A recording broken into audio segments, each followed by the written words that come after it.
ನನ್ನ ಕತೆ ನಿಮ್ಮ ಭಾವ ಚಾನಲ್ಗೆ ಸ್ವಾಗತ. Please subscribe the channel. ಕತೆಗಳನ್ನ ಅತಿ ಹೆಚ್ಚಿನ ಸಂಖ್ಯೆಯಲ್ಲಿ ಶೇರ್ ಮಾಡಿ, ಲೈಕ್ ಮಾಡಿ ಮತ್ತು ಕಮೆಂಟ್ ಮಾಡಿ.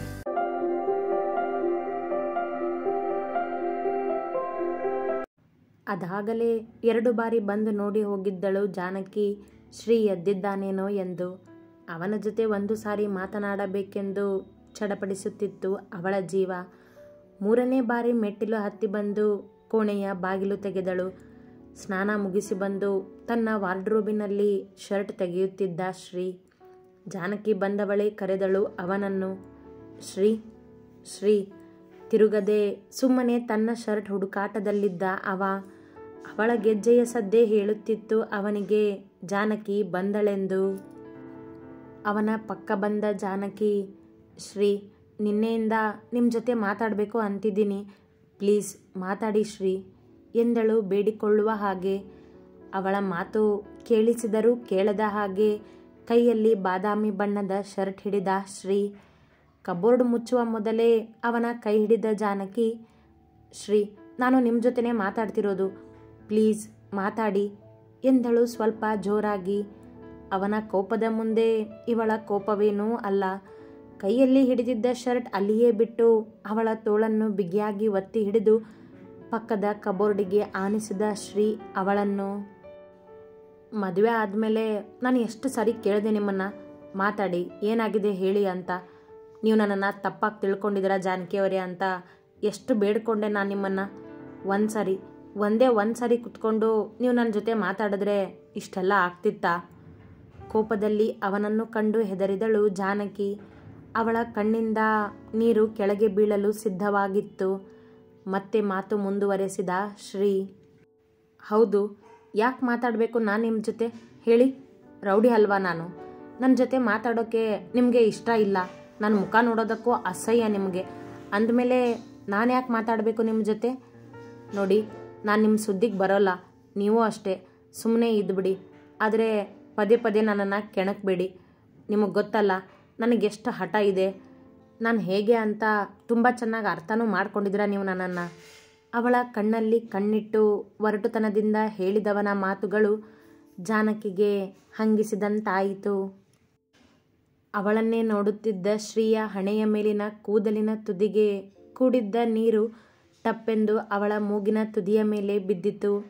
ಆಗಲೇ ಶ್ರೀಗೆ ಅರಿವಾಗಿದ್ದು ತಾನು ಜಾನಕಿಗೆ ಅಷ್ಟು ಸನಿಹ ಇದ್ದಾನೆಂದು. ಹಿಡಿದ ಅವಳ ತೋಳು ಬಿಟ್ಟು ಕೂದಲು ಮೇಲೇರಿಸಿ ಕಬೋರ್ಡಿನಿಂದ ಶರ್ಟ್ ಹಿಡಿದು ಕೋಣೆಯಿಂದ ಹೊರ ನಡೆದು ಬಿಟ್ಟ. ಅವನು ಬಿಗಿ ಹಿಡಿದಿದ್ದ ಅವಳ ತೋಳು ಕೆಂಪಗಾಗಿತ್ತು. ಜಾನಕಿ ಸುಮ್ಮನಿದ್ದರೆ ಸುಮ್ಮನಿದ್ದು ಬಿಡುತ್ತಿದ್ದನೇನೋ ಶ್ರೀರಾಮ. ಆದರೆ ಪದೇ ಪದೇ ಜಾನಕಿ ಮಾತನಾಡಿಸುವುದು ಅವನಿಗೇಕೋ ಹಿಂಸೆ ಅನ್ನಿಸಿತ್ತು. ಅವನ ಕೋಪವನ್ನು ಕೆಣಕಿದಂತಾಗಿತ್ತು.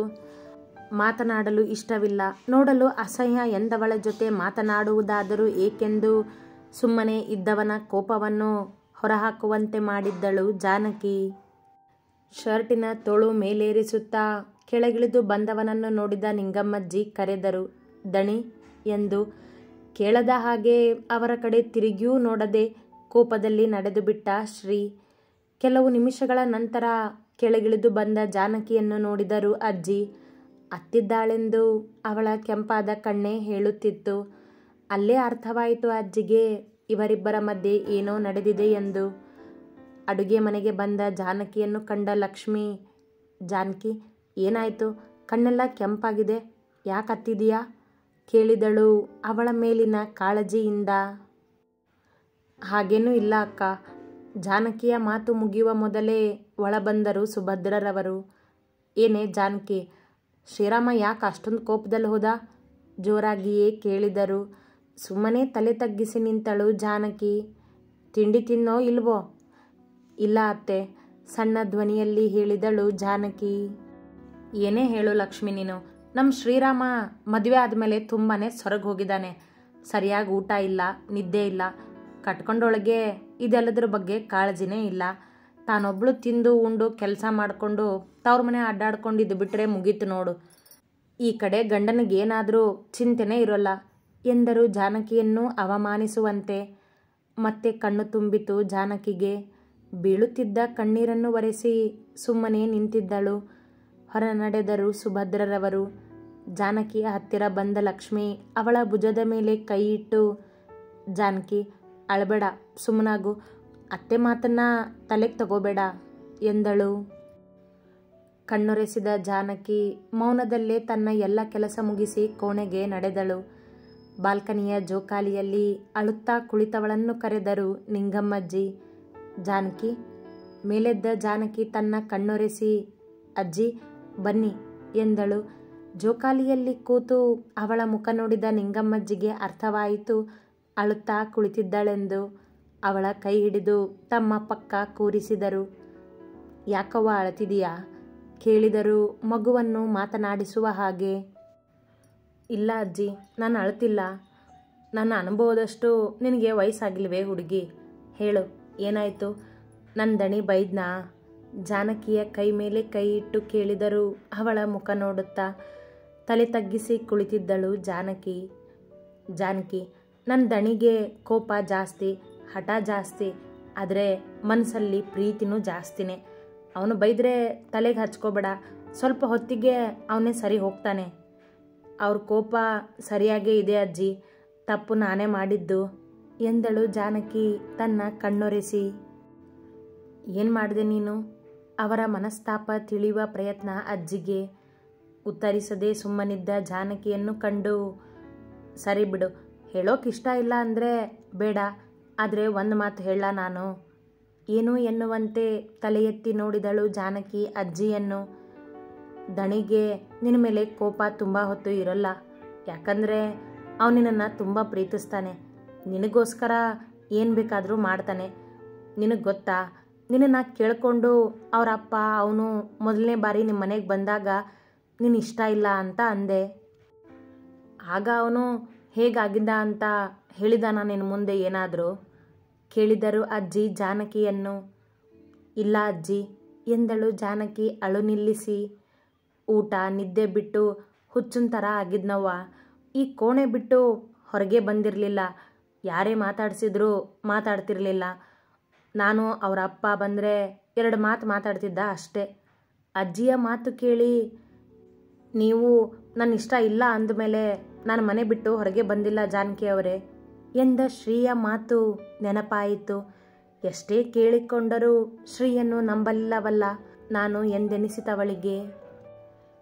ಅವರ ಅಪ್ಪ ಆ ಹುಡುಗಿಗೆ ಇಷ್ಟ ಇಲ್ಲ ಅಂದರೆ ನೀನು ಹಠ ಮಾಡೋ ಹಾಗಿಲ್ಲ ನೋಡು ಅಂತ ಹೇಳಿದ್ದ.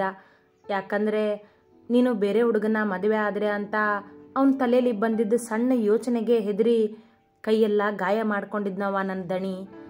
ಆಗಲೇ ನಮಗೆ ಅವನು ನಿನ್ನ ಪ್ರೀತಿಸ್ತಿರೋ ವಿಷಯ ಗೊತ್ತಾಗಿದ್ದು. ಅವನ ಹಠದ ಬಗ್ಗೆ ನಮಗೆ ಚೆನ್ನಾಗಿ ಗೊತ್ತಿತ್ತು. ನೀನು ಇಷ್ಟ ಇಲ್ಲ ಅಂದಮೇಲೆ ನೀನು ನಾವು ಒಪ್ಪಿಸ್ತೀನಿ ಅಂತ ಹಠಕ್ಕೆ ಬಿದ್ದು ಬೆಳಗ್ಗೆನೇ ಹೊರಟು ನಿಂತಿದ್ದ.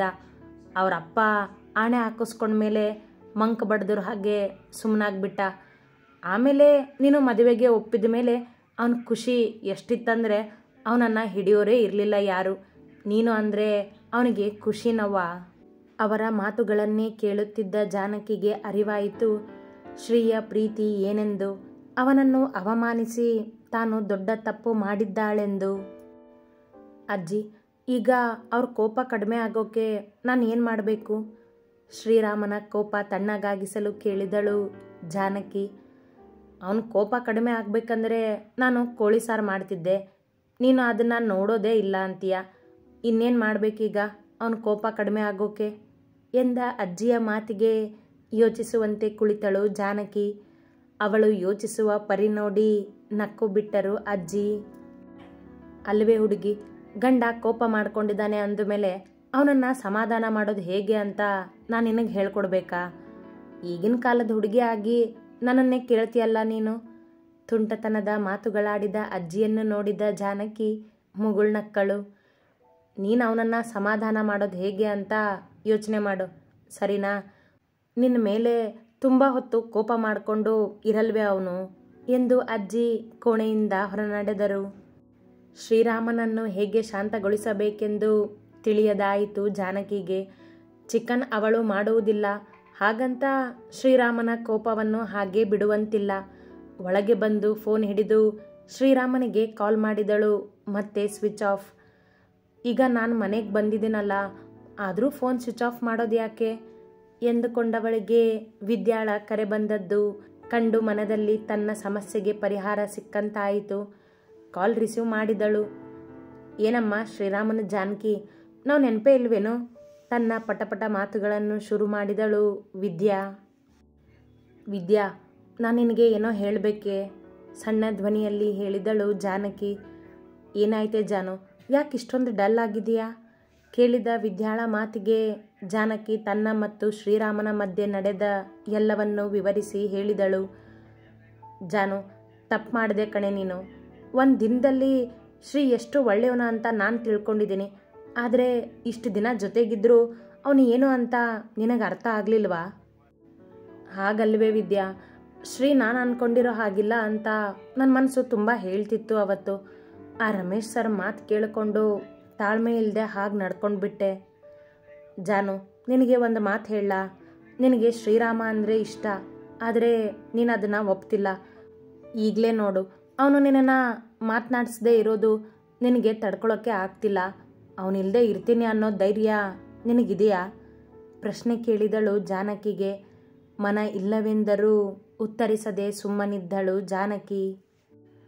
ಹೇಳು ಜಾನು, ಇರ್ತೀಯಾ ಶ್ರೀನ ಬಿಟ್ಟು ನೀನು? ವಿದ್ಯಾ, ನೋಡ್ದಾ, ಇರ್ತೀನಿ ಅನ್ನೋ ಉತ್ತರ ನಿನ್ನ ಮನಸ್ಸಿಂದ ಬರ್ತಿಲ್ಲ. ಯಾಕೆ ಅನ್ನೋದನ್ನು ನೀನೇ ತಿಳ್ಕೊ, ಸರಿನಾ? ಬಾಯ್. ಕಾಲ್ ಕಟ್ ಮಾಡಿದಳು ವಿದ್ಯಾ. ಇವಳು ಹೀಗೇನೆ ಯಾವಾಗಲೂ. ನಾನು ಮೊದಲು ಈ ಹಠವಾದಿ ಹತ್ರ ಮಾತಾಡಬೇಕು. ಹೀಗೆ ಆದರೆ ಹೇಳಿದ ಹಾಗೇ ತನ್ನಷ್ಟಕ್ಕೆ ತಾನು ಇದ್ದು ಬಿಡ್ತಾನೆ ಅವನು ಎಂದು ಕೆಳಗಿಳಿದು ಬಂದು ಅವನ ದಾರಿಯನ್ನೇ ಕಾಯುತ್ತಾ ಕುಳಿತಳು.